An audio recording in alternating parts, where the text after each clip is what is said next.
दुनिया की राजनीति इस समय बेहद खतरनाक और संवेदनशील मोड पर पहुंच चुकी है। इसकी सबसे बड़ी वजह है अमेरिका और इजरायल द्वारा ईरान पर किए गए हमले और उसके बाद ईरान की ओर से दी जा रही जवाबी कार्रवाई। इस संघर्ष ने न केवल पश्चिम एशिया बल्कि पूरी दुनिया की रणनीतिक और राजनीतिक स्थिति को प्रभावित किया है।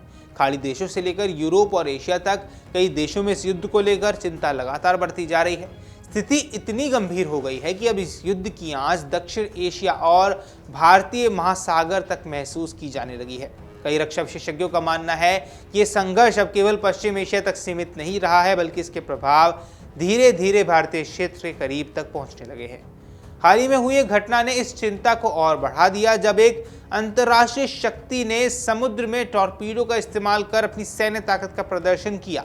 इस घटना ने भारत में भी सुरक्षा और रणनीतिक संतुलन को लेकर नई बहस को तेज कर दिया है। दरअसल पश्चिम एशिया में जारी तनाव के बीच बुधवार को एक महत्वपूर्ण सैन्य घटना सामने आई। रिपोर्ट्स की माने तो अमेरिकी नौसेना ने एक पनडुब्बी ने अंतर्राष्ट्रीय जल क्षेत्र में ईरान के युद्धपोत IRIS डेना को टॉर्पीडो से निशाना बनाया। इस हमले के बाद युद्धपोत को भारी नुकसान पहुंचा और उसका मुख्य ढांचा टूट गया, जिससे जहाज डूब गया। बताया जा रहा है इस हमले के बाद बचाव दल को जहाज का अधिकांश हिस्सा नहीं मिल पाया है। इस घटना को इसलिए भी बेहद महत्वपूर्ण माना जा रहा है क्योंकि द्वितीय विश्व युद्ध के बाद ये पहला मौका है जब अमेरिका ने किसी युद्धपोत को टॉर्पीडो से निशाना बनाकर नष्ट किया हो।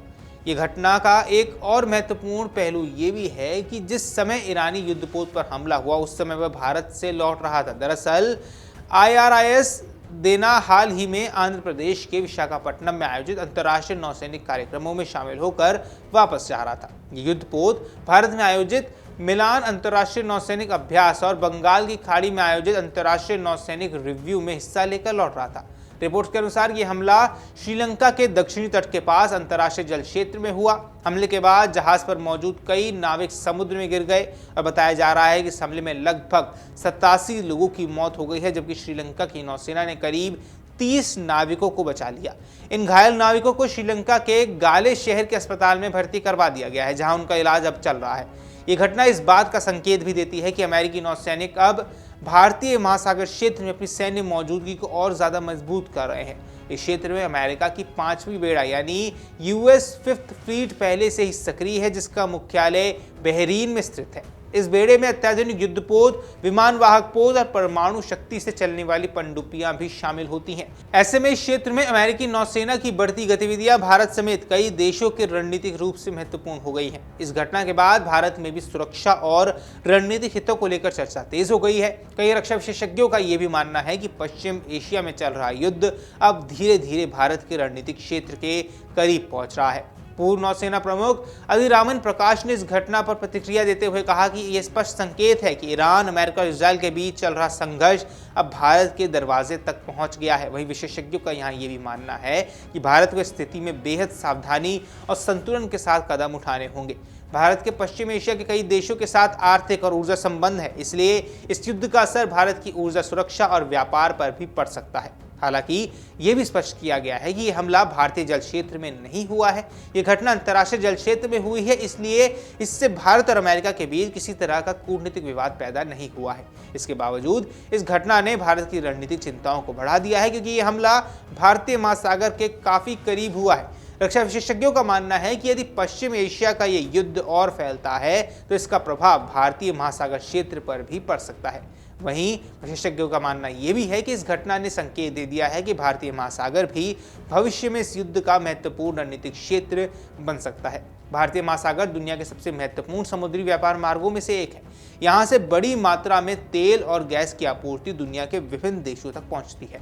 ऐसे में इस क्षेत्र में किसी भी तरह का सैन्य तनाव वैश्विक अर्थव्यवस्था को प्रभावित कर सकता है। अमेरिका और भारत के बीच वर्ष 2016 में logistics exchange memorandum of agreement यानी कि LEMOA पर हस्ताक्षर हुए थे। इस समझौते के तहत दोनों देश जरूरत पड़ने पर एक दूसरे के सैन्य ठिकानों का इस्तेमाल लॉजिस्टिक्स सपोर्ट के लिए कर सकते हैं। अब विशेषज्ञों का मानना है कि भारतीय महासागर क्षेत्र में अमेरिकी पनडुब्बियों और युद्धपोत की बढ़ती मौजूदगी इसी समझौते के तहत तेज तैनाती और सहयोग का संकेत भी हो सकती है।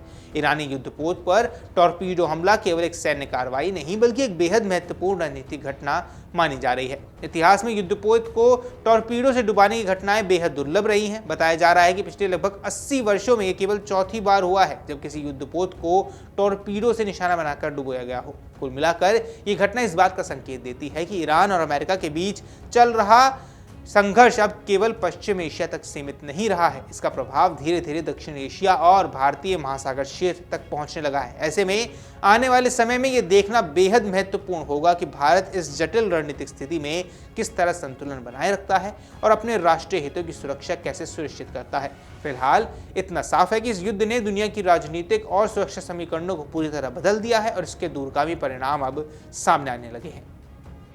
अगर आप ये वीडियो YouTube पर देख रहे हैं तो हमारे चैनल को सब्सक्राइब कर बेल आइकन दबाएं और Facebook पर देख रहे हैं तो हमारे पेज को लाइक करें।